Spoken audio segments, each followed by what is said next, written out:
Okay, let's go. Ride out ulit. Ayan.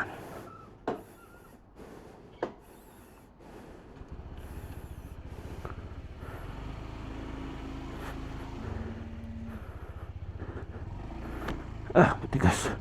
Okay, let's go. So ayan, magra-ride out tayo. Okay, clear tayo. Let's go.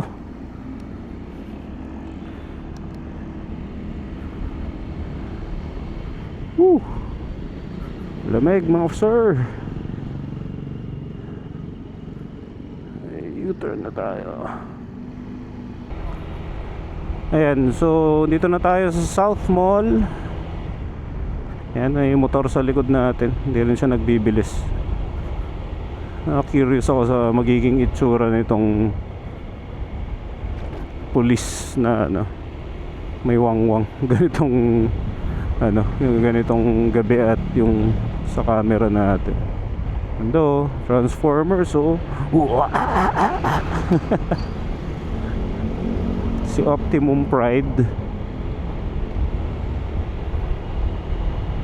Himala nga hindi sila nagtrabaho dito. Hindi sila naghukay.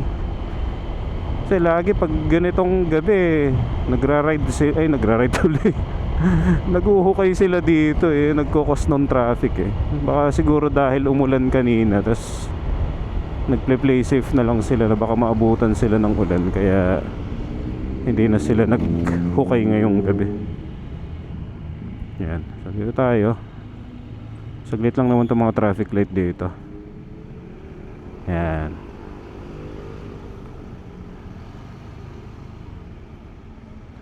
Ayun, green light, sakto. Yeah! Nung nag-aaral ako magmotor, dito lagi, kasi diretso siya, tapos may mga konting curves. Yeah.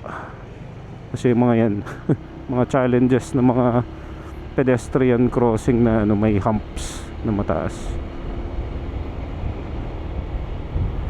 Nung first time ko magmotor ng gabi, yung nagpa-practice pa ako, halos nandito lagi sa loob ng bike lane.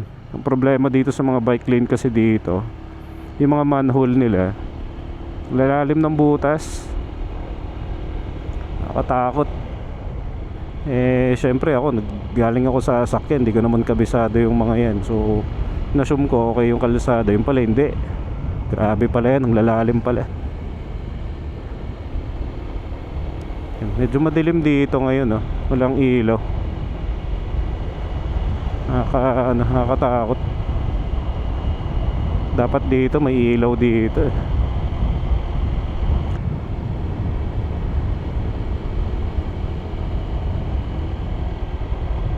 Ayan, dito yung kauna-unahang my day kung naglo-long ride ako ditong banda, yung area na yun yung scene na yun, yung particular scene.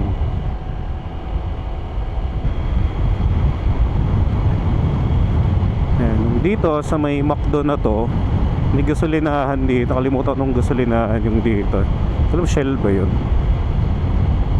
Yun naman, Shell nga. Diyan ako nag-stop over nung first na ride ko. Ayan, diniretso ko pa dito, tapos nag-U-turn ako somewhere dito Ditong banda itong yan, spot na yan. Diyan ako nag-U-turn nun. Hindi ako marunong mag-U-turn nun ginapang ko. Nagdakwak ako.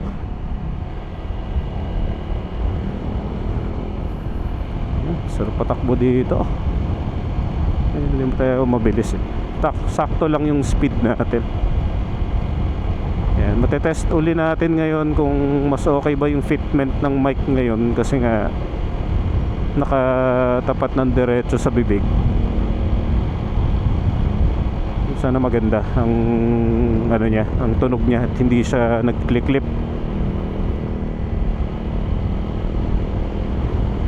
Woo! Sabi, ganda rito. Ganda ng kalsada. parts of it lang. May mga parts dito kasing ano eh, ang lalim ng mga butas, lalo yung mga manhole nila.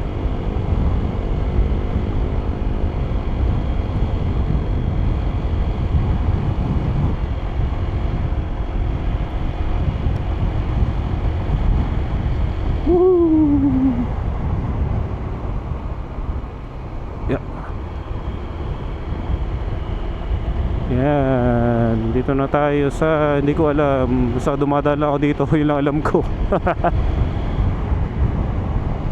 Sabi, ang ganda magpatakbo ng ganitong oras. Oh no,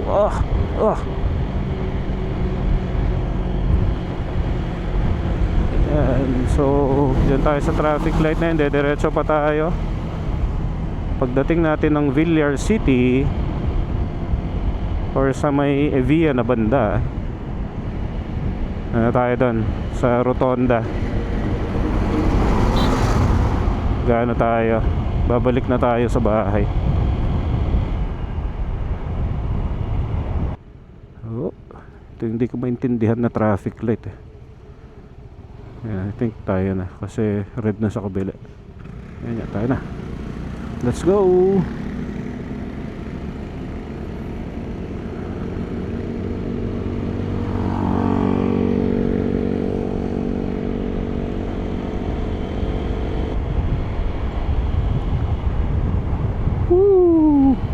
Ganda. Imagine ko na yung maglo-long ride kami, oh, pupunta ng ano, Pangasinan para ipa-bless tong motor. Mas madaling araw, tapos ganito yung panahon, grabe. Ang sarap, ang lamig.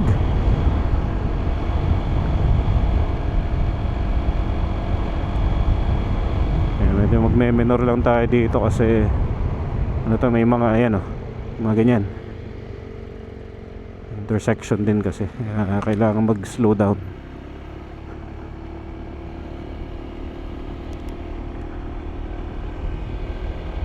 Tingin-tingin sa kaliwa. Kahit pa paano naman nakatulong tong kahit pa paanong stock na ano, na high beam natin.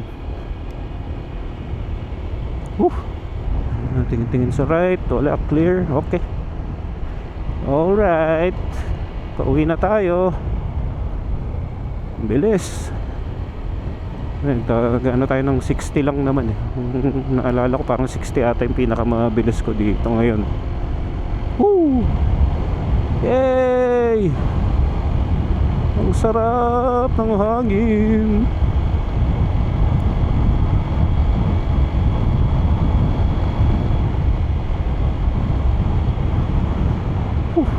Ganda. So far okay pa naman tong performance ng camera sa nakikita ko ngayon.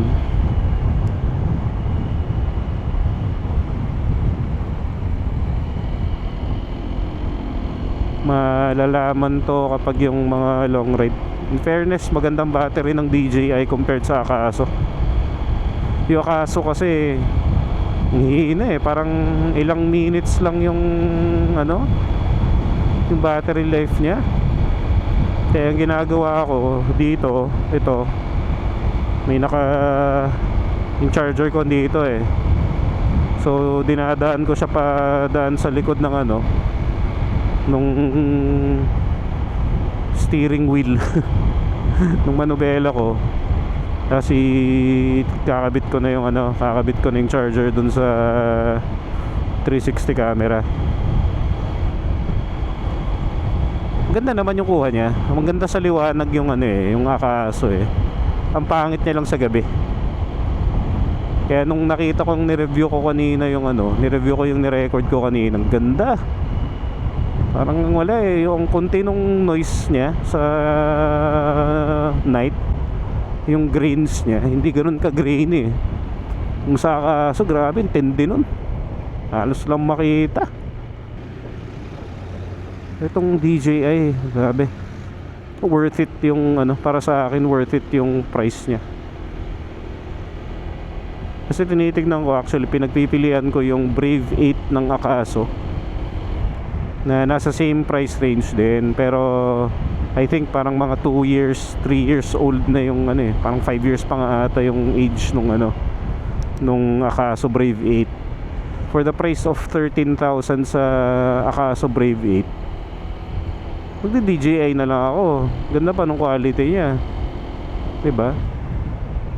So ayun, buti na lang talaga ito yung kinuha ko, kasi mas malaki yung light sensor nito kumpara dun sa Akaso, kasi yun talaga mapagkukumparahan ko ngayon eh. Yun lang, hindi to 360, okay lang. Ang bala ko namang gawin dun para ituloy itong vlogging na to is pang daytime ko, na isasabay sa daytime reel ko yung ano, yung 360. Tapos ito yung main, kumbaga ito yung main ko, yung secondary camera ko. Kasi 64 gig lang yung ano eh, yung memory card nung Akaso, tas 4K. Medyo overkill nga lang yun.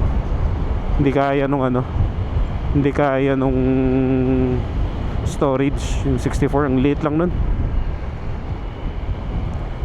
Dati pa, kasi binili ko yun ano eh, nasa, yung nagkakamali, parang nasa 800 something ata yung memory card nun. So 64 lang kinuha ko, kasi ang intention ko lang naman dun is pang picture ng interior ng mga bahay eh, na 360 eh. Hindi ko naman, syempre wala namang nag-anticipate na magmomotor ako, kasi diba, wala naman sa plan ko to eh. So ayun, kaya 64 gig lang yung memory nun, dahil nga pang pictures lang siya, hindi siya ano, hindi siya pang video talaga. Then ayun na, nung makakuha na ako ng motor, tapos umuha na rin ako ng Akaso, tingin na ako ng memory cards na ano, na malaki yung storage niya. Kaso ngayon, grabe ang tinalon ng presyo. So from 800 noon, nasa 1.8 na ngayon. Grabe, nag-multiply na yung ano, nag-times 2 na yung presyo. Nataka ako, ba't anong meron? Ba't biglang ano, biglang bunot ng ganun yung presyo niya? Diba? Nakakaano lang. Hindi ko alam, hindi naman RAM shortage yun, kasi iba naman ang RAM eh. Nakakaano lang, nakakagulat lang na ba't biglang ganun. Tapos yung mga 256 gig nila, tapos mga 128 gig nila, nasa 4,000, 5,000 pataas na. So medyo, sabi ko, hindi na ata worth it yung price na yun para sa ganun kalit na storage. Naintindihan ko yung 5K kapag nasa 512 GB na yan eh. Yun, medyo justifiable yung price. Pero yung 512 gigabytes na ano, na memory card, yung SD card, nasa 9,000. Sabi ko parang, teka lang, hindi ata ano yun, hindi na ata economical yun. Eh hindi ko naman gagawing ano to eh, livelihood tong mga motovlog na to eh. Gagawin ko lang naman dito, ano lang naman eh, parang hobby ko lang naman eh. Ay, no, grabe yung price. Ang laki ng ano, ang laki ng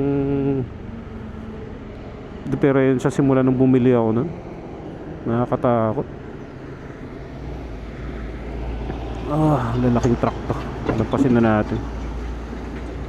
Galing, may nagsisteer din sa likod. Ang galing, may driver pa sa ilalim. Cool. Okay, so ayan. Ang galing naman, hindi makakita over doon, may driver sa ilalim yung trailer. First time ko makita yun eh. Lalo ko rin dito no, nung baguhan pa ako, pumipila pa ako sa traffic nun.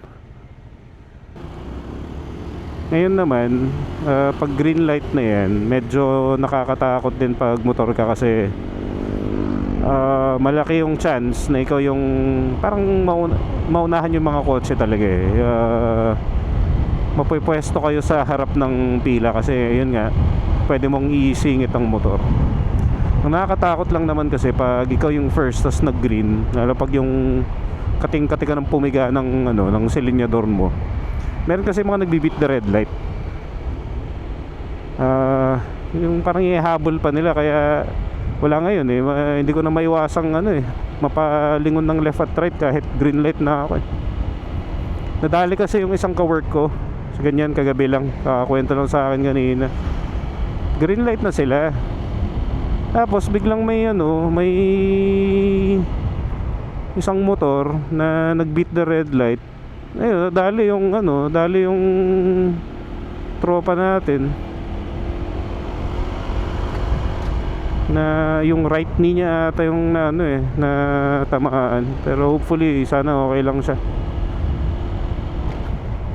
Sana hindi ganoon kaseryoso yung ano injuries niya. Pero on a positive note naman daw, kinover naman daw nung ano, nakabangga yung expenses niya, which is kahit pa paano at least, diba? Pero could have been avoided sana eh. Pero ganun talaga. Kahit anong ingat natin sa kalsada, kung mga careless naman ang ano, mga kasabay mo, wala din, diba? Mga ano yun eh, mga nagiging selfish eh, mga ano lang, yung sa sarili lang nila iniisip nila, di bali nang makarating sila sa pupuntahan nila despite sa speed ng takbo nila, ano silang paki sa iba eh. Ayan, so dito na tayo. Hindi ko na orasan yung biyahe. Hindi ko napansin kung gaano katagal tayo nag-ride. Ganda mag-ride talaga. Hindi ko na hindi ko ma-appreciate yung sa magbibiyahe ng sasakyan na ganito yung feeling. Siyempre yung sasakyan kasi mas convenient yan eh. May aircon, may upuan ka, diba? Pwede kang sumandal, ganun. Dito wala eh. Ano ka na eh, naka-mount ka lang sa two wheels, tapos binubugbog ka ng hangin eh. Pero masarap naman yung hangin, sarap sa katawan. Ano pag yung mainit yung panahon, tapos biglang mahanginan ka, sarap. Ayan, baka tulog na naman si Ate Guard. Ayan, nagising na siya. Kanina tulog siya.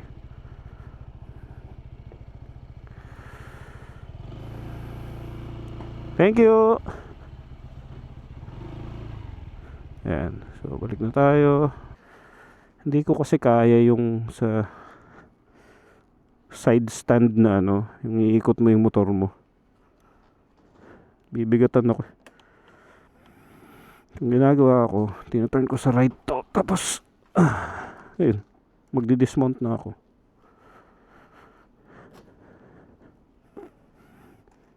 Feel ko saglit lang yung biyahe kung bilis lang naman. Iya. Okay, so we're home.